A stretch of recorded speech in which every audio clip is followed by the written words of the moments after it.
Umupo at ihanda po natin ang ating puso sa pakikinig.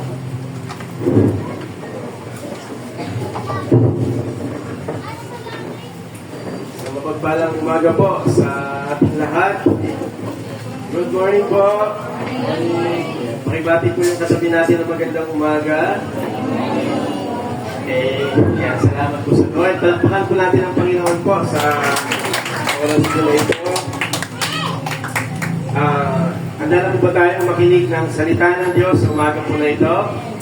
Amen. Let us spend this moment po focus, nakafocus sa Diyos, pakikinig ng salita ng Panginoon, at let us hear po the message of God po ng buong puso, para marinig natin.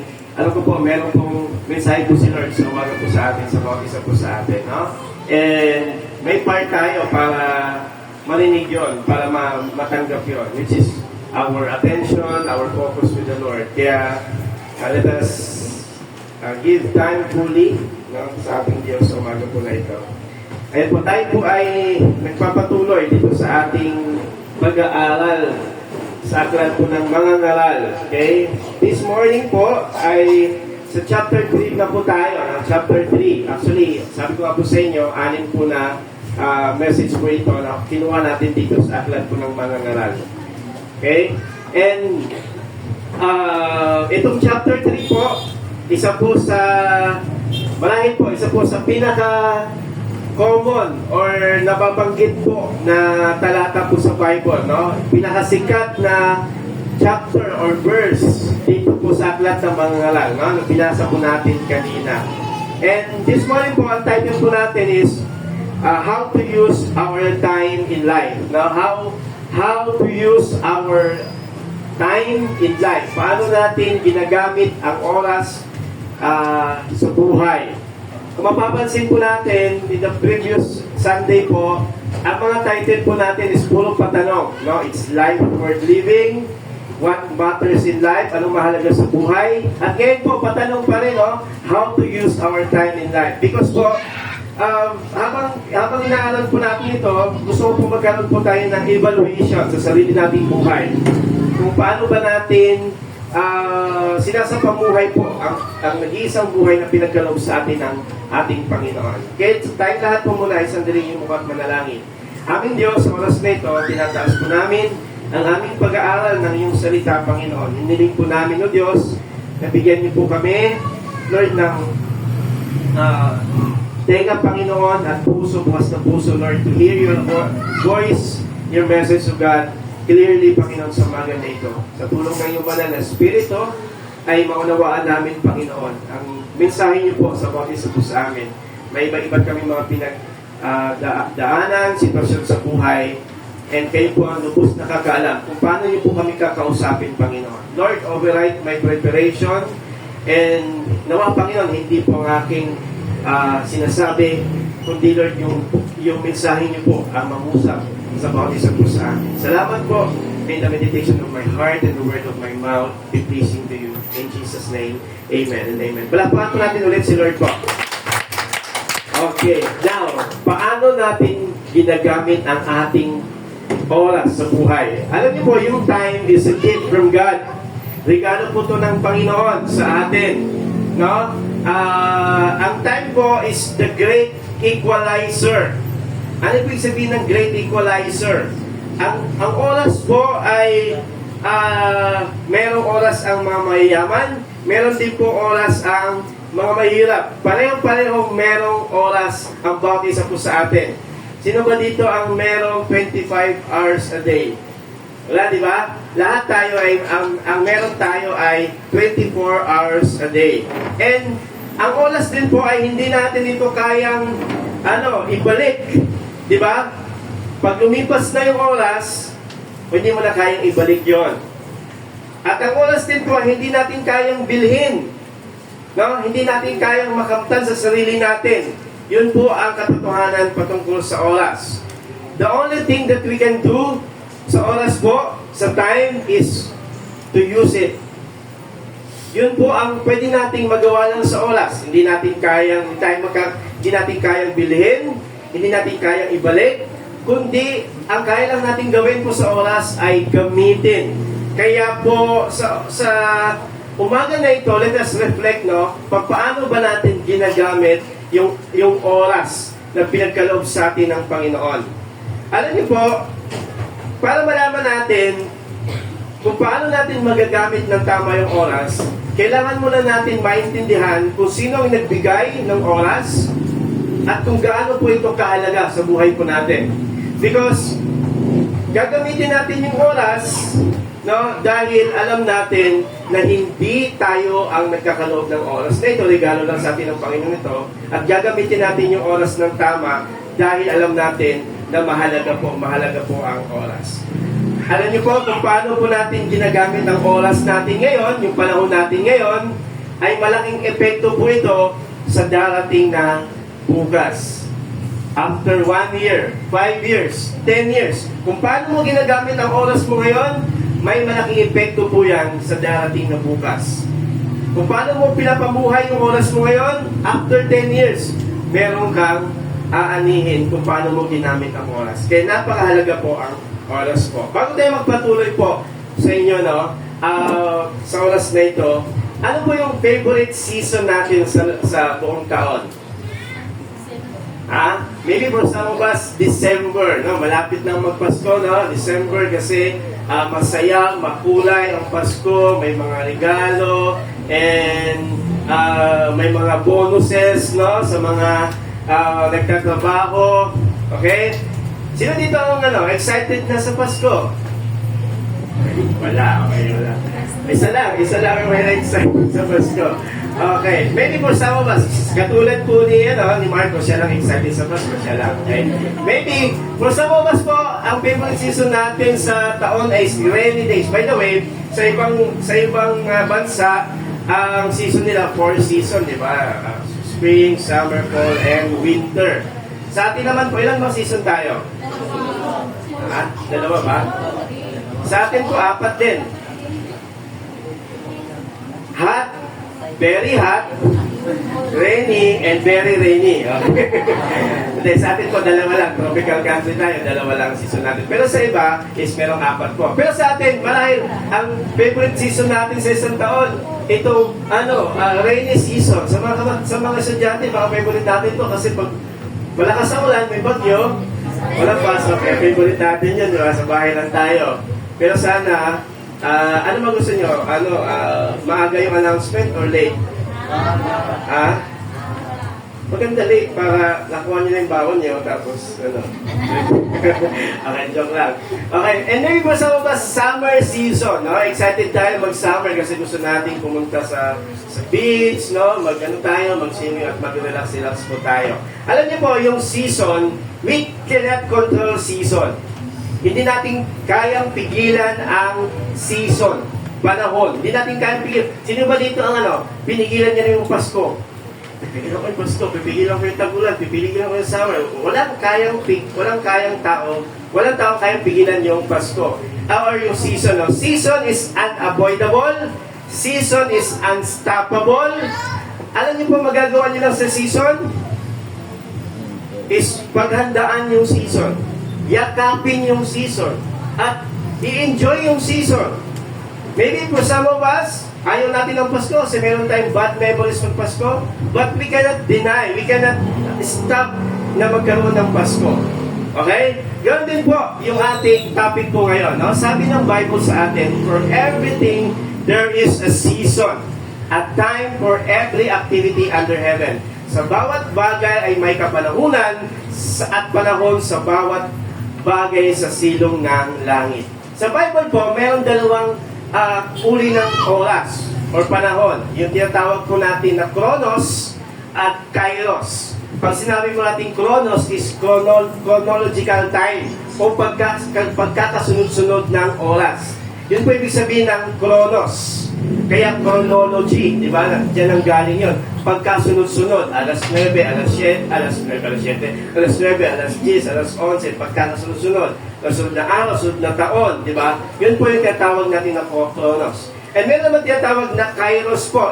Ang tawag, ay yung sabihin ng Kairos po is appointed time or itinakdang oras, itinakdang panahon. Okay? And yung kairos po ay hindi natin kaya itong i-manipulate because only God can ordain time. Ang Diyos lang ang nagtatakda ng panahon.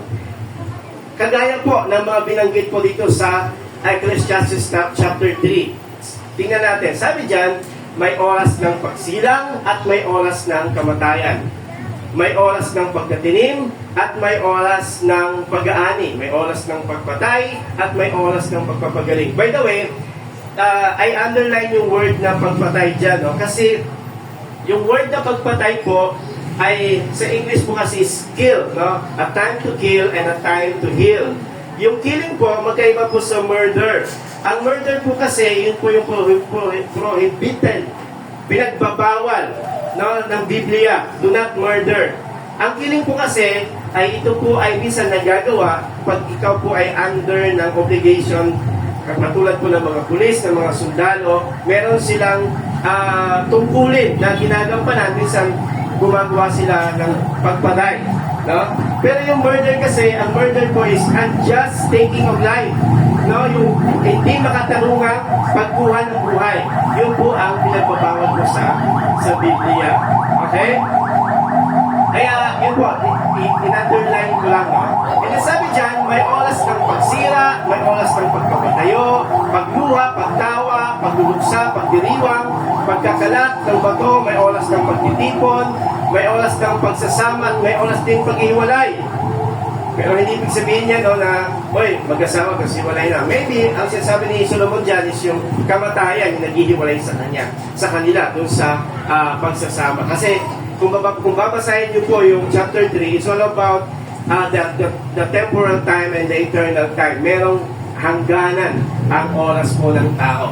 And then sabi dyan, basahin lang po natin, no? May oras ng paghahanap, paghahanap at paghinto sa paghahanap, may oras ng pagkatago at may oras ng pagkatapon, may oras ng pagkulit, pagtahimik, pagsasalita, pagmamahal at pagkagalit, at may oras ng digmaan at may oras ng kapayapaan. Now, ano po ma-observe niyo po dito sa binasa natin, dito sa verse 2 hanggang verse 8. Ano ma-observe niyo po? Merong good times and meron ding bad times in life. No? Merong mga panahon na parang sumasang-ayon sa iyo ang panahon, at meron ding panahon na parang hindi sumasang-ayon sa iyo. Actually, si Lord po, nilikha niya ang tao sa ang mundo na ito in a very perfect way. Nung wala pa pong kasalanan, wala naman talagang bad times. Wala naman talagang masamang pangyayari. Kasi God created the heaven and earth, including our system, no, including our lives, perfect po. Pero dahil po sa pagpasok ng kasalanan, nagkaroon ng parang negative and positive. Nagkaroon ng positive time, o good time and bad time. Sa ano din po natin, sa buhay din po natin. Sino dito nagsasabi na may panahon din tayo na maayos yung panahon natin? At meron din panahon na parang hindi sumasang-ayon sa atin. Kaya this morning po is ano ba yung gagawin natin sa oras? Dahil hindi natin kontroladong oras, anong gagawin natin? No? 3 things po. Gusto ko pong matandaan niyo po sa umaga na ito. Number 1 is God controls time. No? Ang Diyos ang may control ng panahon at oras. We cannot control time. Ang Diyos lang ang may control ng oras sa buong mundo. At alam niyo po, even God is not bounded in time, hindi siya sakop sa oras, pero ang Diyos po ay merong kakayanan. Because of His power, supreme power, meron siyang kakayanan na itakda ang isang bagay at ipangyari ang isang bagay. At wala sa atin yon.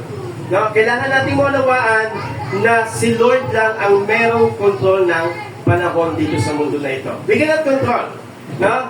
We cannot control yung pagdating ng bagyo. We cannot control that. Tama ba?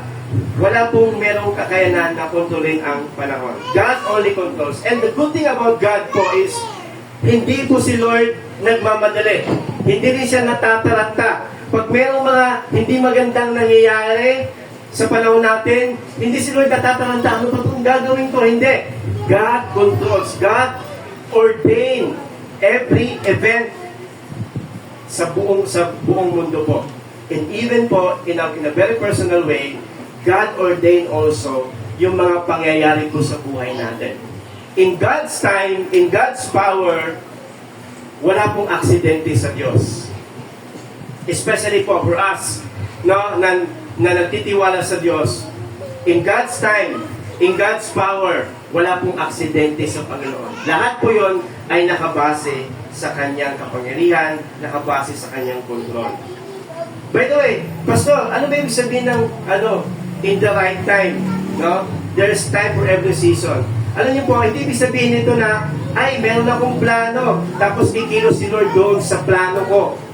Hindi ganun ibig sabihin nito, no? Ang ibig sabihin nito is, si Lord, meron siyang plano at meron siyang kapanahunan kung kailan niya po ito itatakda. At yun yung pagkakatiwalaan natin. At yun yung ating hahanapin po sa buhay natin. Tingnan lang natin yung mga verses po. Awit 102 verse 12. Ngunit kayo, Panginoon, ay nagkahari magpakailanman. God is in control. No forever. At hindi kayo makakalimutan sa lahat ng salinlahi. Sabi ng Bible, naghahari daw ang Diyos sa lahat ng panahon. No? Daniel, verse 2:21. Siya, ang Diyos daw, ang nagbabago ng panahon. Siya daw ang nagbabago ng panahon. Siya ang nagpapasya kung sino ang mag-ahari at siya rin ang nag-aalis sa kanila sa trono. Even po yung mga events, great events sa mundo natin, ang Diyos po ang nagtatakda. Kaya we believe, no, may bagong presidente ang Amerika, Donald Trump, ang Diyos po ang nagtakda ng bagay na yon. Tama ba?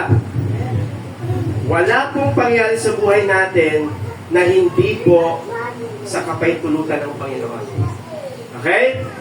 Now, kung ang Diyos ay may control sa lahat ng bagay, I think God deserves yung ating pagtitiwala sa Kanya.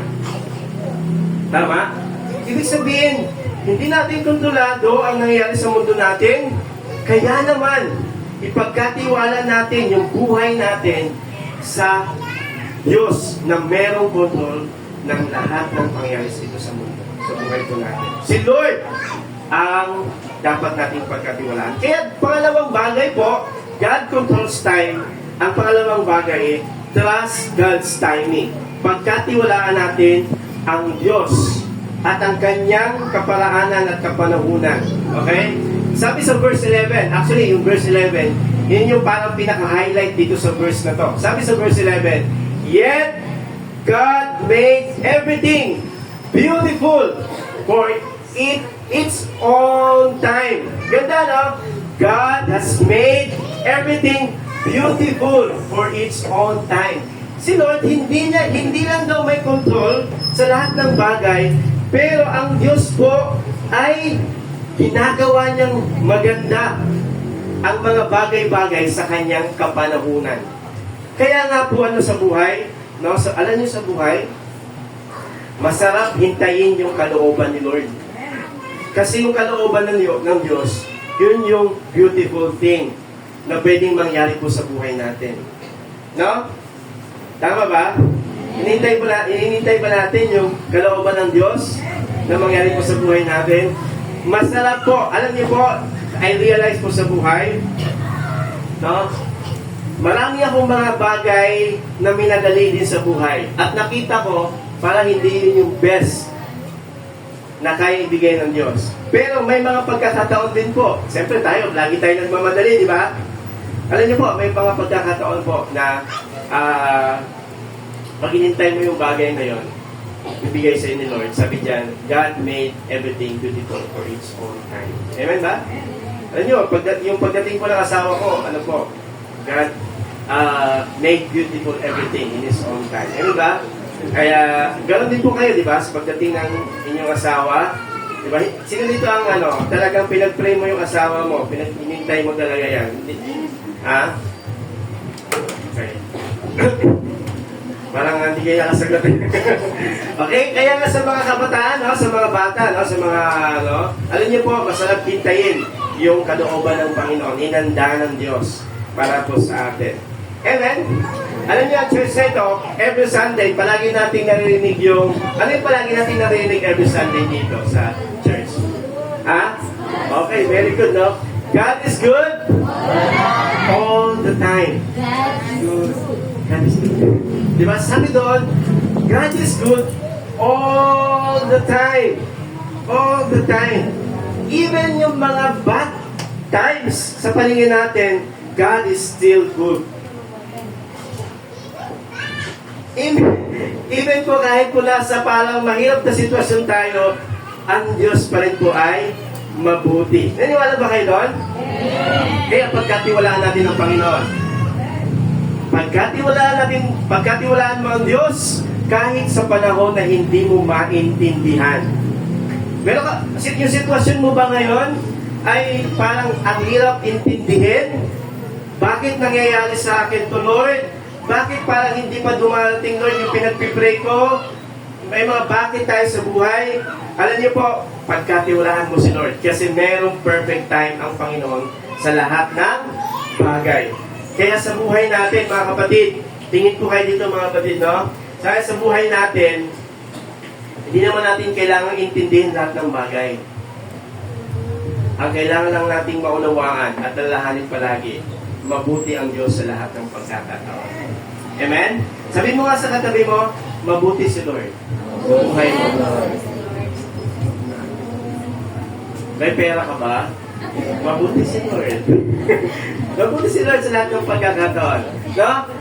Pagkatiwalaan mo ang Diyos kahit sa panahon ng matinding pagsubok mo sa buhay, kahit sa panahon ng kawalan, pagkatiwalaan mo ang Panginoon. Amen? God is good. And all the time, God is good. Palakpakan niya natin si Lord. Mabuti ang Diyos. Mabuti po ang Panginoon. Ang sabi po dito, basahin ko lang po. God allows both good times and bad times to come to everyone. He allows. Pinahintulutan ng Panginoon. He blends them. No, He blends them in our lives in such a way that we can predict the future or count on human wisdom and power. Pinaghahalo-halo niya para minsan, para bang hindi natin maintindihan. Why? Kasi we need to trust God. Because by trusting God, yung ating relationship kay Lord na didevelop, nahahasa, napagpapatibay yung ating relasyon sa Panginoon. And sabi dyan, binan niyo po, no? We usually give ourselves the credit for the good times. Ay, dami akong pera ngayon kasi nag-ano ako nagsipag ako, ang dami kong Then in bad times, we tend to blame God without thanking Him for good that comes out of it. Parang sa masamang bagay, minsan sinisisi natin si Lord. No? Pero alam niyo po, pinahintulutan ng Diyos. Minsan, yung bad times and good times. Okay? And sabi dyan, when life appears certain and comfortable, don't let satisfaction or complacency make you comfortable. God may allow bad times to drive you back to Him. Naintindihan po natin yan? Pinapahintulot ni Lord yung mga hindi magandang pangyayari para dalhin tayo nito doon sa Kanya. Na meron tayong problema ngayon, pinagdadaanan ngayon, inaalaw ni Lord yun para bumalik tayo sa Kanya. Or maybe, nandun na tayo sa Kanya para lalo pang lumago, tumibay yung ating pananampalataya sa Panginoon. Kaya don't underestimate the bad times in life. Because out of that bad times, doon lumalabas yung good times. Good plans of God. Okay? Don't underestimate yung bad times. When life seems uncertain and uncomfortable, don't despair. God is in control and will bring good results on your struggles. Merong inahanda ang Diyos na magandang bagay when we experience bad times. Alam niyo po, ang paborito ko pong verse sa Bible, life verse ko po ito, Romans 8, chapter 28. Ang sabi dyan, ang ganda ng verse na ito, no? Alam natin na sa lahat ng bagay, sa lahat daw po ng bagay, sa lahat ng pagkakataon, gumagawa ang Diyos para sa kabubuti ng mga umiibig sa Kanya, na Kanyang tinawag ayon sa Kanyang layunin. Ang ganda, no? Sa lahat ng bagay, in good times, in bad times, gumagawa ang si Lord. Kumikilos ang Panginoon. Merong inaayos si Lord.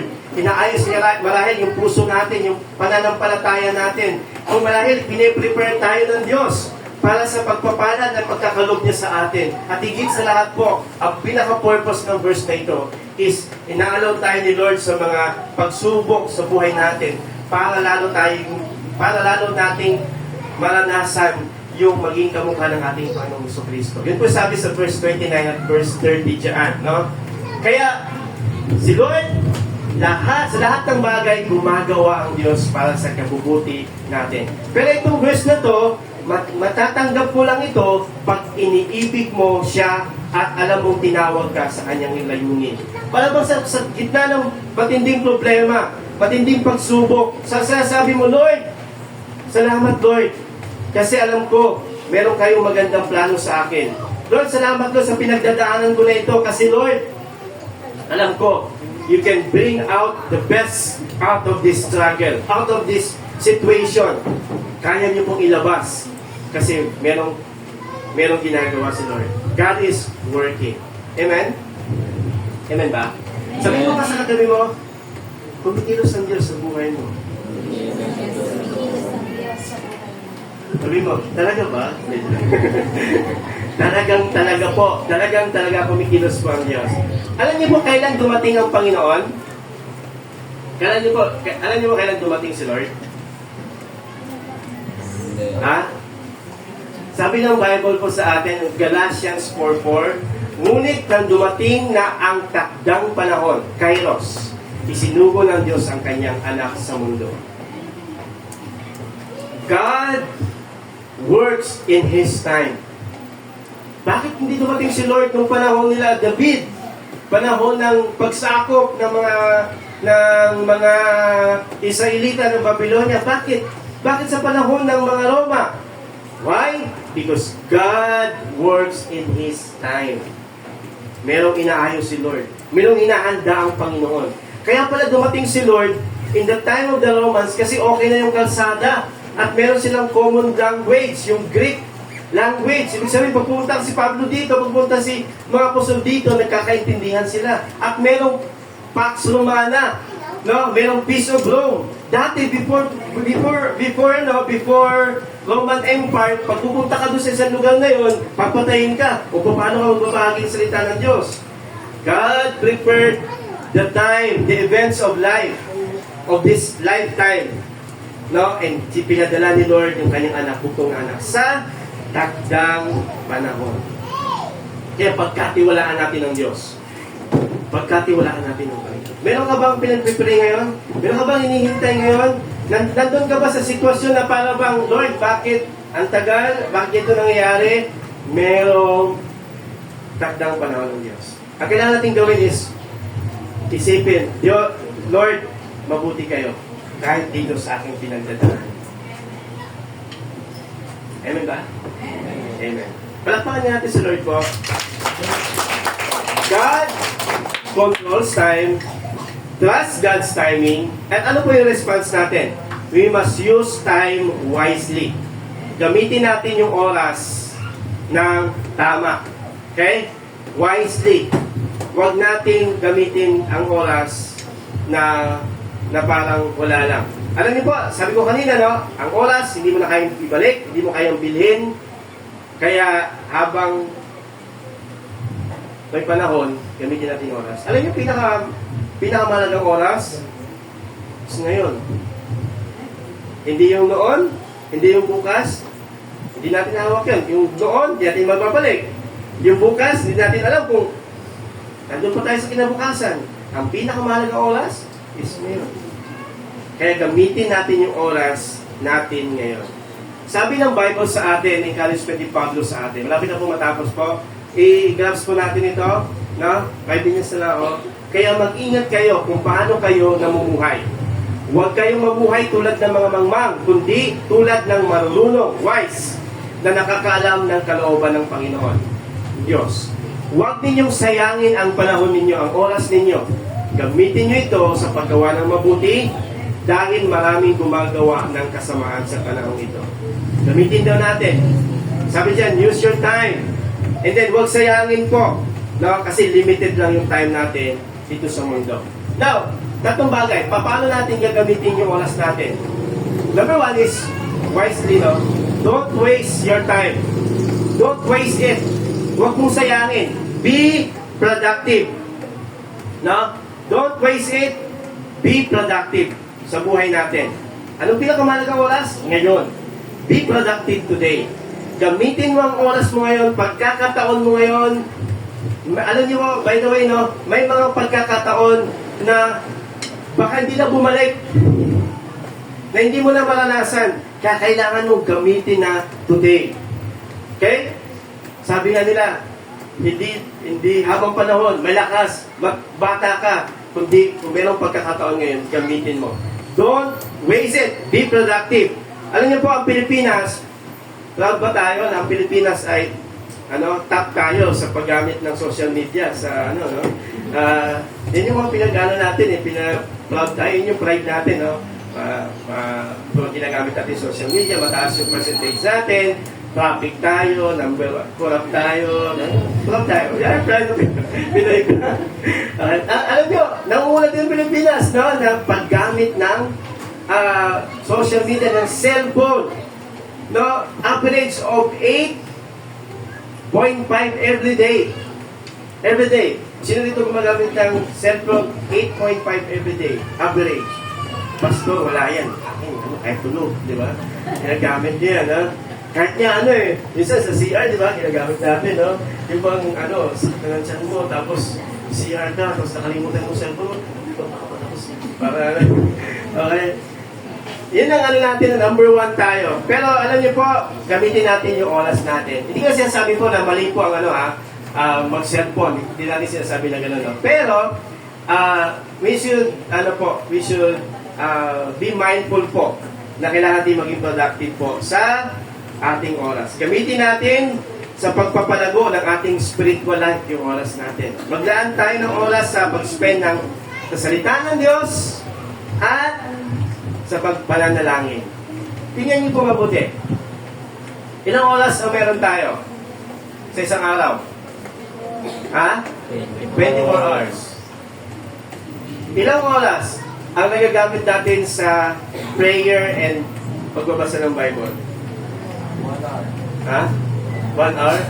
Okay, praise God, siguro, no? Nakatid mo lang dito, praise God, no? Yan, 1 hour.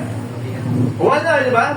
24 hours, 1 hour. Pagpalagyan natin 1 hour. About yung iba, ilang oras? Baka babasa tayo ng Bible. Kulagin tayo, no?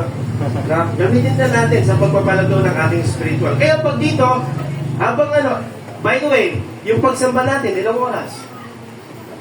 2 hours, no? Tapos sabihin natin, ang tagal ng prayer, ang tagal ng message, no? Alam nyo, meron akong basa na kalaan, no? Na ang Sunday is Lord's Day. Hindi, Sunday is 2 hours, 2 hours day? 2 hours, Lord's, nandito na ako, sasabihin ko Ibig sabihin, yung Sunday daw po is, buong araw para sa Diyos, Lord's Day, tama ba? Yes. Pero ilang oras ang nagsasamba? 2 2 hours lang, tama? Kaya gamitin natin yung 2 hours na ito na nakapokus lang talaga. Alam nyo, ang Sunday, dapat nga ibigay natin ito para sa Diyos. Buo Kasi Lord's Day nga po ito Di ba? Pero dahil, alam ko naman, na kahit nandun tayo sa bahay natin, nandun tayo sa ibang ginagawa natin, nandun pa rin si Lord sa puso natin. Amen? Kaya, yun po, no? Kung alam niyo po, don't waste it, be productive. Kung season natin mag-aral, mag-aral tayo. Kung season natin magtrabaho, magtrabaho tayo. Tama? Kung season ng pag-marrying, mag-asawa tayo. Yung asawa ko po, si Jen po, after niya mag-graduate, hindi mo na siya nagkasawa. Okay? Matagal na panahon. Nispend niya muna sa trabaho, tapos kaibigan, tapos in-enjoy niya muna yung pagiging single niya. Kaya nung panahon na yon, talagang nagsawa siya sa pagiging niya. Kaya ngayon po, parang ayaw niya nang makipagkita sa mga kaibigan niya. Kahit kung pinagtutulak ko na minsan okay, magkita ka, gano'n. Basta sasabihin niya, hindi, ito na yung time ko para sa family ko eh. Ito na yung time ko para sa family. Ibig sabihin, may mga tao na parang, baliktad, no? Inuuna yung ibang bagay, and then, hahanapin naman pag later. Kaya, enjoy natin kung ano yung season natin. Amen? Huwag ubusin ang oras sa isang bagay lang, no? Iba, huwag natin ubusin ang oras natin sa trabaho, na nakalimutan natin yung family natin. Iba, puro tropa, nakalimutan yung ibang bagay o pamilya. Tama ba? Sa mga kabataan, taas ang kamay ng mga kabataan.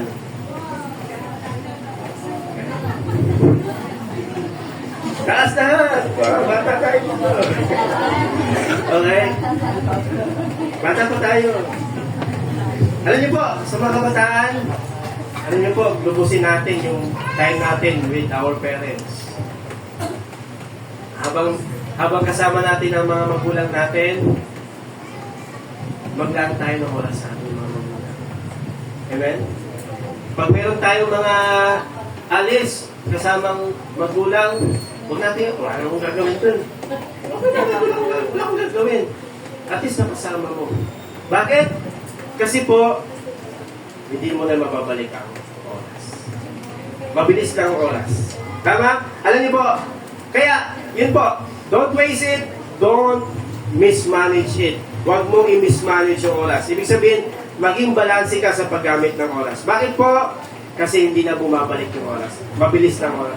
Sino dito ang nagsasabing mabilis lang ang oras? Last Sunday po, after service, pumunta kami ng Alfonso kasi birthday nga ni Jen. Nagkape lang po kami doon sa isang kapihan. Pero, maganda yung coffee shop to, malaki, malawak. Pero, hindi kami bumili ng kape. May bako kami ng kape. Kasi nagtitipid na may bako kami ng kape. Tapos, dahil mahal yung mga nila, mahal yung kanilang mga bilihin, nagdala din kami ng mga kakanin, di ba? Parang umiskapo lang kami dun sa lugar. Hindi kami dumaan dun sa may store nila, doon kami dumaan sa likod, tapos kasama namin yung family ni Jen, yung nanay tatay niya, mga kapatid niya. Nag-spend lang kami ng time doon, no? Na less gastos. Technique lang yan, okay, no? And alam niyo po, ito po yung, nakapunta lang kami doon. Last 2 years ago, no? 2 years ago, ayan, ito yung 2 years ago, 2022, tapos 2024. Alam niyo po yung 2022, isip ko parang kailan lang yun. Pero nakadalawang taon na pala, yung pagpunta namin doon. At alam niyo po, alam niyo pagbabago. Ha? Sila yung pagbabago pa, oh. Tapos ito, siguro after 7 years, ang pagbabago dyan, mas malaki na si Silaitan kaysa sa no? Yun, dumami yung patong, ganyan observation. Binugat pa natin yung pagkakaiba, spot the difference. Ibig sabihin lang po, ang punto ko lang po dyan is yung dumilipas ang oras. Balansin natin ang oras, pag-manage ng oras. Okay? There's a lot of things that we can enjoy in life. No? Huwag lang natin ituon sa isang bagay, kundi ituon natin doon sa regalo sa atin ng Panginoon. Amen? And lastly po, is don't miss it. Don't miss time. Huwag mong palagpasin ang pagkakataon. Ano ba yung mga bagay na huwag nating palagpasin? Nandiyan pa ba kayo? Sorry, next na ako. Don't miss it. Ano ba yung mga bagay na hindi natin palalagpasin? Huwag nating palagpasin ang binibigay sa atin ng Diyos na pagkakataon. Unang-una po is yung ating buhay maibigay natin sa Diyos. Unang-una po, pangalawa po is yung huwag nating palagpasin na maglingkod sa Panginoon. Habang may pagkakataon, maglingkod tayo sa Diyos. I remember before, no, sabi ng isang kaibigan sa akin, pag naglingkod ka kay Lord, parang ito na yung last day mo na maglingkod sa Diyos. Ibig sabihin, ibigay mo yung buo mong lakas na paglingkod sa Panginoon. Bakit? Who knows, no? Kung bukas maglingkod pa tayo. Tama? Sabi ng Bible sa atin, alalahanin mo rin naman ang lumikha sa iyo sa araw ng iyong kabataan. Habang may pagkakataon, habang malakas ka. Sino dito ang bata pa? Praise God. Ako yun, no? Bata pa tayo. No? Lalahanin mo si Lord. Lalahanin mo si Lord habang bata ka pa, habang may lakas ka, habang hindi ka na nahirapan pumunta dito sa church, ibigay mo na yung buhay mo sa Panginoon. Sabi ng Bible sa atin, yet God made everything beautiful for its own time, and He has planted eternity in the human heart. No? Alam niyo po, merong nilagay ang Diyos dito sa puso natin na nagsasabi na pagkatapos ng buhay natin na ito, merong panibagong buhay na darating. He has planted eternity in our hearts. Merong sa puso natin. Alam niyo po, one of the story na hindi untold story, no? Yung story ni Hitler. Si Hitler po, alam natin ginawa ni Hitler. Pero isa sa mga untold story na binanggit ng kanyang anak, no? Nung malapit na mamatay si Hitler, alam natin si Hitler, grabe yung kasama na ginawa niya. Wala siyang takot sa Diyos. Pero nung malapit na siya mamatay, sabi ng anak niya, I am afraid. I'm afraid, takot ako. Kasi feeling ko, meron naghihintay sa akin sa kabilang buhay. At the end of his life, nung nasa dulo ng buhay niya, sabi niya, natatakot ako. Natatakot ako sa kamatayan. Kasi parang feeling ko may naghihintay sa akin after this life. Totoo po yun. No? Merong eternity. Merong buhay after this time. Anong gagawin natin sa buhay natin? Habang nandito tayo sa buhay natin. Mga kapatid, listen to this. Today, if you hear His voice, do not harden your hearts. Today, if you hear His voice, merong tinuturo sa'yo si Lord, gamitin mo ang oras mo para sa Panginoon. Do not harden your hearts. Wag mong pigilan, wag mong sayangin, wag mong palagpasin yung sinasabi sa'yo ng Panginoon. Today is the best day to give your life, to change your life, to reroute your life, to give your life to the Lord. Today is the day. At sa mga tao po na hindi niya pa binibigay yung oras niya sa Panginoon, yung buhay niya sa Panginoon, kailan natin ibibigay yung buhay natin sa Diyos? Today. Sabi ng Bible, 2 Corinthians 6:1-2, bilang mga katuwang sa gawa ng Diyos, nakikiusap kami sa inyo na huwag ninyong baliwalain ang biyaya ng Diyos na inyong tinanggap. Huwag niyong babaliwalain sapagkat sinasabi ng Diyos, dininig kita sa tamang panahon at tinulungan kita sa araw ng kaligtasan. Kaya makinig ka kapatid. Ngayon ang tamang panahon. Ngayon na ang araw ng kaligtasan ng Panginoon. Kailan mo bibigay yung buhay mo sa Diyos? Ngayon.